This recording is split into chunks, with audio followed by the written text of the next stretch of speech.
your experience of everything you've dealt with and smoke screens. I mean, what is that like? Like on draft day, dealing with that kind of stuff, is it just making your head spin because there's just so much different noise coming from so many different directions?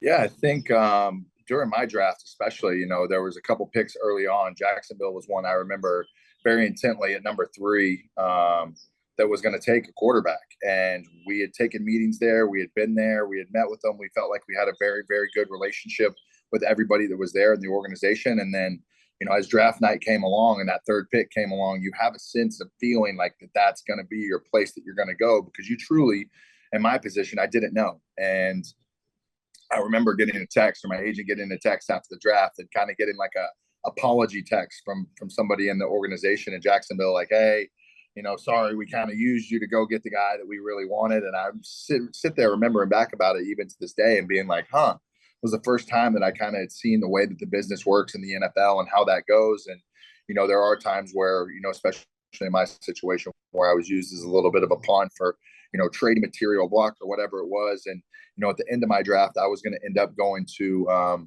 the 23rd pick was, I thought, what we thought was our, floor. And then the Browns ended up trading up to 22 to end up taking me in front of the team that was, that was looking at me. So there is a lot of smoke screens. And from the player perspective and the player side of it, you truly don't know what the heck is going on.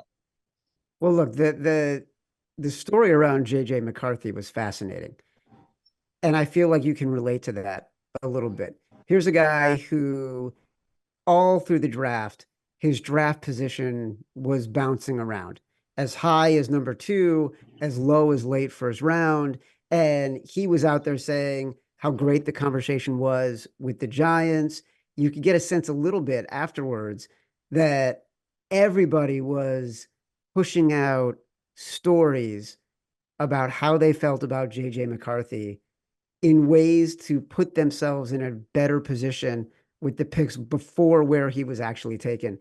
As a player, how much is that messing with your head in those moments? Like, it's supposed to be an incredible night. How much are you stressing, feeling the pressure of having been used as a smokescreen?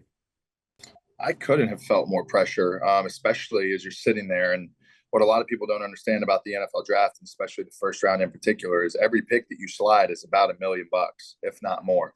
So knowing that going into it, as the clock would end and the pick would come off, I'd sit there and look at my sister or look at my dad and be like, well, there's another million down the drain and another million down the drain and another million down the drain. So from a financial standpoint of what you're trying to do and trying to accomplish, as well as a sense of pride in what you want to do, you don't know the way these organizations are ran as you're sitting there being an NFL draft prospect. You don't know where your right fit is going to be. So as JJ McCarthy's sitting there for months before, not knowing where he's going to go, bouncing from this grade to that grade, to this team, to that team, I would feel that he had to have a little bit of stress behind that. But, at the end of the day, getting picked where he did with the coaching staff that he did, he should feel absolutely unbelievable. I think it's a great fit for him, a great coach that he has there, a great quarterback coach that he has there. I think he's going to walk into that room from day one and feel really comfortable, and it's going to remind him, just based on the coaches and people that he has around, of a lot of where he just came from at Michigan. How does your family keep your spirits up when you're dropping in the draft? Not a lot you can do, it's for the most part, you're sitting there trying to be as relaxed and as normal as possible. And I remember going to the NFL draft and sitting in the green room, and it's a very, just on a personal level, it's a very tough thing to sit there and maybe be the last person sitting in that green room, maybe having to show up to a day 2 to be a second round pick, when you sit there and you tell your friends and your family and like have all of these people come out to New York to watch your big day, and then that big day doesn't happen potentially the way that you had anticipated and hoped that it would. So, I mean, it's a very, very stressful point for not only you, but for your family and everybody involved. You have an agent here that gets the cut off of that. So every dollar comes out of his pocket as well. You got things that you want to do. These are your dreams and livelihood and everything you've ever wanted, coming to the forefront, and it's right in front of your face. And then you're just waiting on a team to come up and grab you. So it's excruciating. Yeah. That's fucking brutal. It just it actually does sound terrible. Simon, do you want to jump in? I know you want to talk about Bo Nix a little bit. Yeah, and just the quarterbacks in general, where like we're giving Johnny his flowers here for good reason for the Penix call, but I think I want listeners of the show and just in general to take this view of just because people mock certain quarterbacks, certain places. That's why even last year I was talking about Bryce Young being a second round pick, and I took a lot of heat for it. Same kind of heat Johnny probably took here for saying Penix was a top 10 guy. It's like the NFL, these teams really do rate these guys differently. And I think that's a big thing too, a lesson learned going forward in the future. Like the quarterback position is just valued differently than it was even say 5 years ago. Like the fact that a guy like Jalen Hurts was a second round pick, it would not happen anymore, right? A guy who's produced at two different top tier programs coming into the draft that's super athletic, he probably would be a back end first round, maybe middle of first round pick now. And I think we've seen that change now where Bo Nix probably should have been a second round pick. That was not going to happen. And I mean, it's going to be shocking to hear to people, but Drake May had a second round grade on a lot of people's boards, which is crazy to hear, but that's just the reality of the scenario. And we heard from a lot of sources, Washington was going to take JJ, and if they didn't take Daniels, everyone thought it was Drake May, they were actually talking about JJ. So, I want people, take a step back here when they're really bashing Johnny here about the Penix thing, where it's like, that's how these draft grades work with these different quarterbacks, people. Like it's really opinion based where the difference is that small. So from Johnny's perspective, I want to hear in your draft, were you in your mind like going into it, did you have people telling you were going to be a top 5 pick, or were you going into it just saying, I'm just hoping to be a first rounder here? Because I know a lot of people that had a second round grade on you. So I want to know when you're hearing all that noise, but in your mind, you're like, I'm a first rounder. And there has to be some relief there that you were a first rounder because you were looking like you were going to slide to the second round. Yeah, sure. I mean, the way the draft works is like, you're deciding, I left school early. So I decided I was going to go leave 2 years of eligibility left on the table, and I was going to go try my chances in the NFL draft. So with that, you send in your NFL draft papers, which is pretty much, you send in a form to a bunch of scouts essentially, and they come back with a collection of what they think your draft grade is going to be. So I got a 1-2 grade back on my papers. So I had a feeling going into it that I was going to be a first or a second round pick. For me in my draft, it was first round or I'm going to go disappear for a couple weeks till I can get my head right. It was such like an ego thing for me to have to be a first round pick, but it didn't matter where, it didn't matter what. Like I had to be that guy. I had to be, a 4-year contract with a 5th year option. And it was like at that point in time with where I was at in my life meant the world to me. And, I think looking back, it's way more about fit and about who you get with and who believes in you as a coach. Right. Because when I got to Cleveland, I had, offensive coaches that were very, very high on me, loved my potential and loved, things about my game. And then there are other people and parts of the organization that didn't whatsoever. So that's what I look at now as I sit here and think about, ranking the fits and ranking these guys and where they ended up. Like, I love Caleb in Chicago. I love Penix in Atlanta. I think that gives him a chance to be able to sit back and relax and learn and not have the pressure on him right away.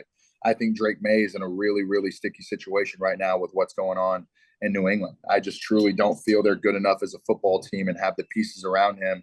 I think he's going to come in and struggle early on because let's face it, he's most likely going to play early and early on. And then you look at McCarthy, a guy who has, a great situation where he's going into maybe a little competition throughout the camp, but, an amazing spot for him to be in. And then Bo Nix, for him to end up being a first round pick and where he went with a guy like Sean Payton and a team like that. I mean, you look at the first round and it makes a lot of sense and you can kind of see what these teams were thinking, but it really only takes one guy to find you and like you and be like, he's coming with us. Exactly like what you saw within Atlanta. So Bo Nix is so interesting because if you had said 12 months ago,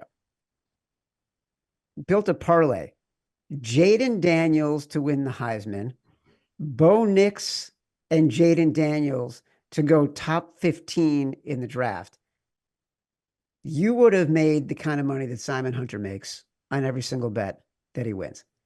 I mean, it was that long shot, that much of a long shot. So Bo Nix goes 12 to Sean Payton, and everyone is sort of Penix was talking 100 to about, 1 to go to Atlanta on the morning of the draft. I mean, it's insane. Yeah. But Bo Nix goes to Sean Payton, goes to the Broncos. It's an overreach by whatever the standard is, right? Like it's all made up currency. However, we value players. Like I've got a grade of him, 37 to 42, and not me, but like a draft analyst will say that he went 12. That's an overreach. Everyone's making it up. So Sean Payton likes this, but the very specific question I have for you, Johnny, is people got after Bo Nix because his average depth of target is less than 4 yards, and a lot of the yardage came from his receivers on yards after the catch. Explain the difference between the throws you can make in college versus the throws you need to make in the NFL, and why people do not think, from what they saw of Bo Nix, he has that next level ability. I think what I look at is I remember when I got to the NFL, and there are some throws that just you see older vets make look really, really effortlessly. And throws like an 18, 20-yard comeback, coming back to 18, ball has to be out down the sideline, to where in college, these DBs aren't as good to make a break on the ball and pick that ball if it's on the inside a little bit. These throws in the NFL need to be placed outside, away from this. It's all about leverage. And like, I think Sean Payton said it really, really well after the draft, is that they took a lot of Bo Nix's and all the quarterbacks in this draft. They took all their bubbles out, their RPOs, all these kind of easy, slick throws that you'll see in the college football game that they run at Oregon and a lot of these spread offenses. They took all of those out and they just looked at vertical passing game, which is what the NFL is, right? You're getting into play action. You're pushing the ball down the field. You're trying to get defenders to come up, especially linebackers, and you're trying to, create some space in the secondary because of how tight the secondary is in the NFL. So Sean Payton takes all the bubbles, all the stuff out, and just looks at vertical passing game, and they like Bo Nix the best. And that's what it comes down to. Like, they need to push the ball down the field and make these throws on time without hitches, knowing where you're going with the football. And that's the biggest thing that I think I look at when I'm evaluating a lot of these guys. Like, I saw Penix drop, hit his back foot, and let the ball go early before guys were out of their breaks with a lot of height. And like, you see Caleb Williams do that, the timing, the anticipation, where the ball needs to be placed. That's something that your casual everyday fan, is not going to be able to really, really see. Sure, they know it, but it's different than when you get into that film room after every day during training camp and they're sitting there grilling you every single day. Why is this ball inside? Why is this ball inside? Why is it not here? Why are you late? Why'd you take that extra hitch? Right? Why is that ball out? On this paper, it says it needs to be out of your hand when your back foot hits. Why isn't it? Those are the kind of questions that you get grilled on. And when I look at the game, that's the only way that I know how to do it. The only way I know how to do it is having Kyle Shanahan breathe down my freaking neck and wonder why that ball's not out on time. So what I look at in the guys is, are they doing that at a college level? Because if they're not, you have to get into that process of where you're learning it through your training camp. And if you're relearning how to take a drop and take snaps under center, the game is going to be slow to you. It's not going to be, naturally it's going to be fast to you. It's not going to be slow. By the way, I want to get to the Heisman stuff, because but the answer you just gave is fantastic. And it also felt like you were reliving it in the moment with Kyle Shanahan breathing down your neck. Shanahan is considered to be such a genius of a coach right now, offensively. Give people some insight into what he is like in the room when he is giving direction like that. Yeah, Kyle Shanahan is that guy. I couldn't have more respect for him and what he does. And there is a reason why the San Francisco 49ers are the team that they are right now. The detail that you get from a guy like that is truly bizarre. You wouldn't think an offensive coordinator, a head coach, a quarterback coach, everything he's been throughout the years, but you wouldn't think, or I didn't think when I first got there, that he could coach all however many positions are on a football team. You want to call it offense, defense, 11, 22, plus the kicker and the punter and the long snapper. Let's call it like 25 positions, maybe 26 positions. He can coach every single one of them, from offensive linemen to where their hat placement goes. Like, a stripe on their hat needs to be on this shoulder, right? Your hand needs to be here. We're never going to get that block. we're never going to be able to reach that technique. So the detail on what you have and what you get from a guy like that is something that'll stick with you for the rest of your life. You know, I can sit here and watch a football game now and watch an outside zone play, a boring run that goes for 3 yards in a cloud of dust. And I sit there as a fan on a Saturday or a Sunday, whether it's college or the NFL, and I look, somebody will be sitting next to me and I'll go, freaking guy didn't have his hat placement in the right place. His hand was too far inside. He can't reach that. He's never going to get that. That ball's got to cut back, and it doesn't. So, like, there's just certain things like that that you see and that you learn that are so ingrained because of how detailed Kyle Shanahan is. And, like, you see it with Purdy. You see that when he has that play action fake and he hits that back foot, like, he knows where his eyes are. He's trained. And there's just a way of training quarterbacks, especially in the NFL, that can, everything looks like a little chaos out here. And if you can dial it down and narrow it into this much where your eyes are in the right place, that's what Shanahan does so well. He gets your eyes in the right place, that if you trust him and you cut it off when you're supposed to and when your feet tell you to, you're going to be really, really successful. So it was a really cool experience for me to be able to spend the year with him that I did. And he reminds me a lot of Cliff Kingsbury as well.